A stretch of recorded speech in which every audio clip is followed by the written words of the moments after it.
प्रमुख हैं ट्रस्टी में से और निगरानी समिति के हेड हैं जो चंपत राय जी, उनको क्या कहेंगे? उनके साथ जुड़े तमाम सरकारी लोगों को क्या कहेंगे? कई नेताओं को क्या कहेंगे? और हम जैसे देशवासियों को क्या कहेंगे जो हम अपने को हिंदू और सनातनी कहते हैं? सोच सकते हैं हम अपने आदर्श, अपने मसीहा, अपने इष्ट, अपने भगवान, अपने गुरु, अपने सदगुरु के साथ क्या कर रहे हैं? न्याय कर रहे हैं हम? ये विचारने योग्य बात है कि आज से वो 1000 साल पहले, 10,000 साल पहले जब भी कोई महापुरुष थे, उन्होंने जो कहा है कितना हम चल पा रहे हैं। और उनके लिए भी नहीं चलना है, अपने जीवन के सुख शांति के लिए चलना है, अपने आनंद को जानने के लिए, अपनी शांति का अनुभव करने के लिए, वो भी नहीं कर पा रहे हैं। मान लो कबीर साहेब धर्मदासी परंपरा में आ गए, खरसियाँ, दामाखेड़ा, छुड़ानी धाम, धनाना और ऐसे कई बड़े इलाके हैं जहां वो प्रकट होते हैं। मतलब हर चारों युग में आते हैं, कभी सतसुकृत, कभी करुणामय, कभी मुनिंद्र और कभी कबीर साहब के नाम से। यदि वो प्रकट होके आ गए, उनके चौका आरती को देखेंगे तो साहब क्या ये पूछेंगे कि ये इतना ताम झाम किए हो, मैंने कहीं जिक्र भी नहीं किया है आधी जबान में इस इतने बड़े कर्म कांड का, इतने बड़े हिसाब किताब का, पूजा आरती पद्धति का।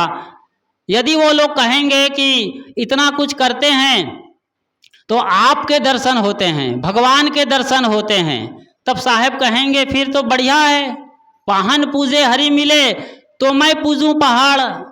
समझाएंगे ना कबीर पंथियों को, ये रामानंदियों को नहीं समझाएंगे साहब, कबीर पंथियों को ही समझाएंगे। जब ये सब पूजने से यदि सचमुच में मेरा आगमन होता है या आपके अपने माने गए इष्ट आते हैं तो फिर पहाड़ पूजना चाहिए।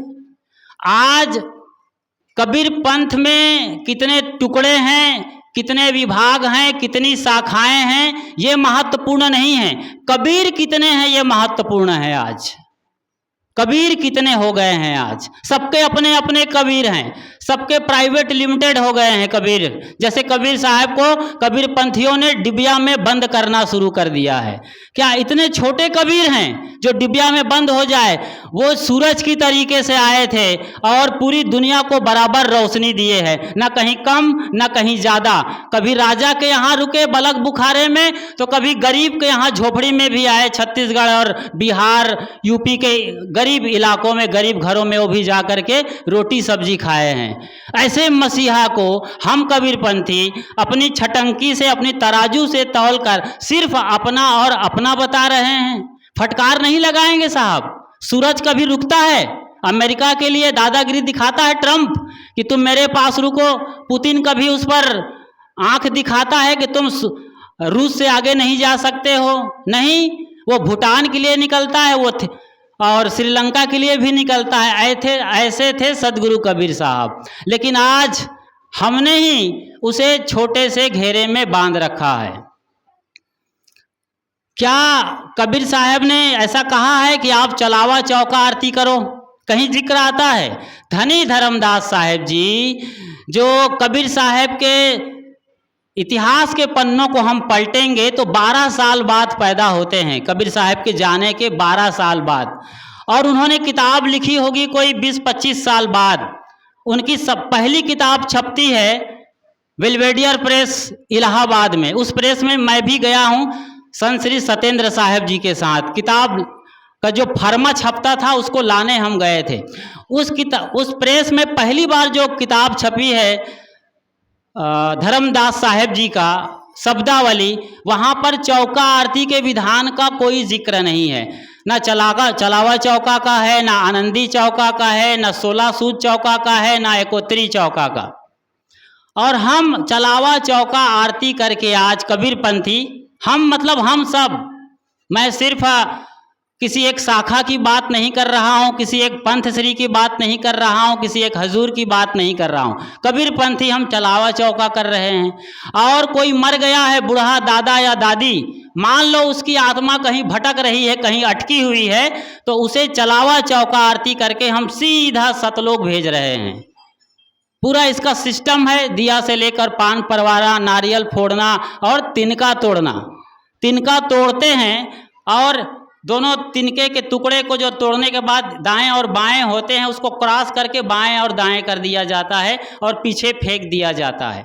इसके अच्छे अर्थ भी निकाले जा सकते हैं। तिनका मतलब तीन का, मतलब 3 का। तन मन वचन से सारे विकारों को तोड़ करके फेंक दो तो जो बचेगा वो शेष परमात्मा ही है, आपकी शुद्ध आत्मा ही है। यहाँ तक ठीक है, लेकिन पौराणिकता के नाम पर हम जो ब्राह्मणवाद की परंपरा रही है, पाखंडवाद की परंपरा है, ढकोसला, कर्मकांड, भरम और अंधविश्वास को बढ़ावा देते हैं कि तिनका तोड़ने से या चलावा चौका से किसी की मुक्ति और मोक्ष हो जाएगा। तो ये तो हमने कई महंतों से बात किया है जो चौका आरती करते हैं, वो भी कहते हैं साहब ऐसा नहीं होने वाला है, ऐसा नहीं होगा। जब तक एक जीव जो जीते जी नहीं तरेगा, साहब ने क्या कहा है बीजक में, जियत न तरे मुए का तरी हो, जियता ही जो ना तरे।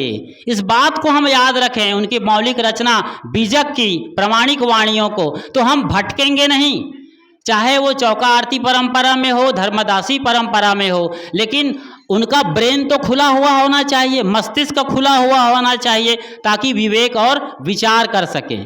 तो ऐसा कुछ नहीं है, ये शुरुआती दौर में अच्छे लगते हैं, लेकिन आखिरकार आपको विवेक विचार करना होगा और परख करके समझना होगा अपने बुद्धि के स्तर पर, आत्मा के स्तर पर। वहीं यदि सदगुरु कबीर साहब पारक सिद्धांत के लोगों में आ जाए, जो सदगुरु हैं उनके पास आएँ, जो आचार्य बने हैं उनके पास आ जाएं, बुरहानपुर है और कबीर पारक संस्थान प्रयागराज हैं, इनसे जुड़े तमाम आश्रम है और इनके लाखों अनुयायियों के बीच में कबीर साहब आए तो क्या कहेंगे?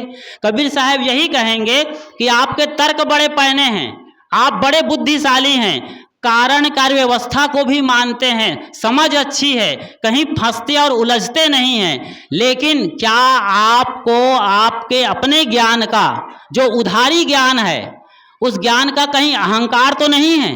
सोचिए जरा। कबीर साहब यही कहेंगे पारक सिद्धांत के संतों को, जिनमें मैं भी आता हूँ, एक छोटा सा वहाँ पर एक उपक्रम के रूप में, तो क्या साहब हमें डांटेंगे नहीं कि तुम्हें अहंकार तो नहीं हो गया अपने ज्ञान का, कि अपने अहंकार से दूसरों को बिल्कुल छोटा समझ रहे हो? साहब ने कहा है ना बीजक में, साधु भया तो क्या भया, बोला नहीं विचार, हतय पराई आत्मा, जीभ बांध तरवार। क्या कल्पना है, क्या इमेजिनेशन है साहब का। आजकल कोई AI भी यहाँ पर फेल है। वो उस जमाने में AI का काम साहब कर रहे थे कि आप कैसे बोलते हो, जीभ में तलवार लगा करके। एक तो जीभ जिसमें कोई हड्डी नहीं है, उसमें तलवार बांध दी जाए तो आदमी जो जिंदा है वो सुनते ही मुर्दा हो जाएगा। ऐसी कड़वी और व्यंग भरी बातें यदि हम करते हैं तो स्वाभाविक सी बात है हम पर साहब राजी नहीं होंगे। ये तो बहुत कल्पना की बात हो गई। अभी मैं सुनाता हूँ ताज़ा उदाहरण, सदगुरु अभिलाष साहब जी, आप सबने देखा है, चरण छुआ है, चरणामृत लिया है, सेवा किया है, सबके घर आए हैं। एक बार ऐसे ही हमारे बड़े गुरु भाई और रिश्ते में मेरे ममेरे भाई लगते हैं, कौन? संत श्री गुरुभूषण साहब जी बढ़िया कथा सुनाए, सत्संग सुनाए प्रयागराज में सभा मंदिर में, और शायद वो मिलने गए बाद में 1 दिन 2 दिन बाद गुरुदेव जी के चरणों में बैठे तो बड़े पुचकार करके गुरुदेव सदगुरु अभिलाष साहब ने कहा, गुरुभूषण तुम जो कथा सुनाते हो वो सिर्फ दूसरों के लिए है या तुम्हारे लिए भी है? सोचिए जरा, गुरुदेव जी ये लाइन आंखों में आंख डालकर बोल रहे थे, वो तो एकदम जैसे कांप गए साहब, सोचे भी नहीं थे कि साहब मुझे ऐसा कहेंगे। बड़े सकचाते हुए, शायद थोड़ा लड़खड़ाते हुए, शायद थोड़ा झूठ बोलते हुए कहा कि नहीं मैं अपने लिए भी कहता हूँ। माफ़ करेंगे साहब, मेरी बात को सुन रहे होंगे तो हो सकता है मैं सच भी बोल रहा हूँ। तो ये सच्चाई है, हम अपने मसीहा अपने गुरु, अपने परमात्मा, अपने इष्ट के वचनों का पालन नहीं कर पा रहे हैं, वरना ये कांड होता जो अयोध्या में चल रहा है, अयोध्या कांड। जिस आदमी ने अपने माँ बाप के ख्याल से उनके वचनों को पालन करने के लिए रघुकुल रीति सदा चली आई, इसको नहीं टालना चाहते थे, सब कुछ जानते हुए चुपचाप हाथ जोड़ लेता है, जो आज्ञा पिताश्री, और पतली गली से वनवास के लिए निकल जाते हैं 14 साल के लिए। सारा राजपाट छोड़ दिया, धन दौलत सोना चांदी सब छोड़ दिया। लक्ष्मण ने कहा भी, भैया आप आदेश दो, मैं अभी इस बूढ़े को गिरफ्तार करके जेल में डाल दूंगा, लेकिन ऐसा मना किया साहब। उतने त्याग के मूर्ति के चरणों में बैठकर आज हमारे देश के जो पढ़े लिखे लोग हैं, बड़े ऊंचे कुल खानदान में आते हैं, ब्राह्मण नामधारी हैं, पुजारी हैं, पंडित हैं, शीर्ष शिखर पर बैठे हैं देश की कुर्सी पर, ये लोग जिस आदमी ने त्याग किया है उसका ही घर लूट रहा, उसका ही घर लूट लिया है उनकी नजरों के सामने। ये कैसा अन्याय है, ये अत्याचार है, ये हिंसा है, ये पाप है, ये एक तरीके से भगवान राम की हत्या है, हत्या। इससे बड़ा कोई कम शब्द इस्तेमाल नहीं किया जा सकता है। जिनके नाम पर उनके अनुयायियों ने, राम भक्तों ने, गरीब आदमी भारत के, वो पैदल गए, पैर में छाले हो गए, धूप से सिर चकरा रहा है, लेकिन वो पैसा खर्च नहीं किया और अपने कहीं साड़ी में कहीं धोती में लपेट कर बांधे थे वो 100 रुपये, 10 रुपये, 50 रुपये का नोट इस्तेमाल करना चाहिए था। प्यासा और भूखा मरते, मतलब घसीटते हुए वहां तक पहुंचे धक्का खाते, और दान पात्र में वो 100 रुपया डाला है। वो 100 रुपये जब डाला होगा तो आदमी क्या सोचा होगा, मेरे राम को मिलेगा, मेरे भगवान को मिलेगा, और वो सारा पैसा कहाँ चंपत हो रहा था, अब जाकर के खुलासा हो रहा है। करोड़ों रुपए का घोटाला हुआ है, 200 करोड़ का बता रहा है, और ये सालों से चल रहा है। यही नहीं, कितनी मूर्तियां वहां पर सोने चांदी की थी वो गायब हैं। सोने की ईंट भेजा था सिंधी परिवार ने, 1-1 किलो का 200 ईंट भेजा था, 2 क्विंटल का, वो ईंट भी नजर नहीं आई। एक माँ ने काग भुसुंडी भेजा था, वो कोई कागज का नहीं, कोई लकड़ी का नहीं, एकदम चांदी का बना हुआ काग भुसुंडी चंपत राय को, जो जनरल मैनेजर सेक्रेटरी हैं, उनको दिया था, और उन्होंने कहा था कि इसको हम सही जगह पर रखेंगे और आपको रसीद मिल जाएगी। आज तक ना रसीद मिली, ना सही जगह पहुंची, और कितना बड़ा काग भुसुंडी के साथ ये कुछ अन्याय हो गया। तो आप सोच सकते हैं कि दान लेना आसान है, दान को सही तरीके से सुनियोजित करना संभव दिखता नहीं है, जो कि बहुत आसान काम था राम नाम के लिए। लेकिन राम नाम रटना और दान पेटी अपना, ये परंपरा सब जगह जाहिर है। अभी मैं मंदसौर गया था, मैं 2-3 मिनट और लेता हूँ। मंदसौर में एक बड़े आयोजक ने बताया कि एक बड़े गुरु आते हैं पगड़ीधारी, जो अपने चेलों के कमर में दान पेटी बांधे रहते हैं। उनको मैंने लाख बार समझाया कि मेरे इलाके में मैं जो कुछ है मैं दूंगा, आप मेरे आसपास के लोगों से दान मत मांगिएगा, कृपा करिए कि गरीब लोग हैं, नहीं समझते आपको, जो आप मुझसे मांगेंगे मैं सब देने को तैयार था। खूब दिया, लेकिन आखिरकार थोड़ी सी चूक हो गई उनके शिष्यों में, या भी जैसा भी हुआ, उन लोगों ने दान पेटी पब्लिक के पास ट्रांसफ़र कर दी और दान एक तरीके से मांगने लगे, तो काफ़ी नाराज़ हुए। यही नहीं कि दान पेटी दे दिया, अभी आप एक और बात सुन लीजिए। अभी 2-4 साल पहले जो हमारा मूल गादी है कबीर चौरा मठ, वहाँ पर कबीर साहब के ज़माने की कोई 600 बरस पुरानी माला थी, ओरिजिनल चंदन की लकड़ी की माला, वो रातों रात गायब हो गई। तो मैंने उसके मुखिया को पूछा, संत श्री विवेक साहब को, कि साहब जी आप बैठे हैं और आपके आँखों के सामने से माला कैसे गायब हो जाई, ये माला कैसे गायब हो गई? जो लाखों करोड़ रुपए की थी, उसकी नीलामी लगती तो कई करोड़ के पैसे मिल सकते थे।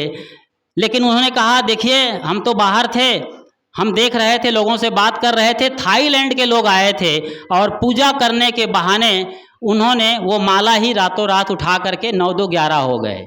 अब यहाँ पर भी बहुत बड़े सवाल आते हैं कि ऐसा कैसे हो गया बिना आपके किसी तरीके के एडवाइस से या आपकी जानकारी के। अब खोजबीन क्या की जाए तो बहुत सारी बातें निकलती है। तो कुल मिला के मैं ये कह रहा था कि सदगुरु कबीर साहब आज हमारे सामने आ जाएं तो हमको भी खूब डांटेंगे और फटकारेंगे, कोई कबीर पंथी नहीं बचने वाला है, क्योंकि वो जो बात बता गए हैं तमाम अपने ग्रंथों में, शब्दावली, भजनों में और बीजक में, उसके मुताबिक बहुत कम लोग चल पा रहे हैं। संत लोग और भक्त लोग भी, भक्त लोग आज अंडा मछली खाना शुरू कर दिए हैं, घर में नहीं खा रहे हैं तो बाजार में जाके उनके बहू बेटे रेस्टोरेंट में अंडा मछली, एग रोल और चिकन चिल्ली उड़ा रहे हैं। सोचिए, एक छोटी सी बात बताया, बहुत सारे उदाहरण दिए जा सकते हैं। मैं ना तो वक्त मुझे इजाज़त दे रहा है, ना मैं खुद को ही इजाज़त दे रहा हूँ। जो आखिरी सीमा थी वहाँ तक मैं पहुँच गया। यहीं पर मैं अपनी वाणी को विराम देता हूँ और मेरे साथ मेरे बाद अब मैं आमंत्रित करता हूँ कबीर पारक संस्थान प्रयागराज से पधारे अपने गुरु भाई संत श्री धनेंद्र साहब जी, जो कोई धनंजय साहब के नाम से जाने जाते हैं।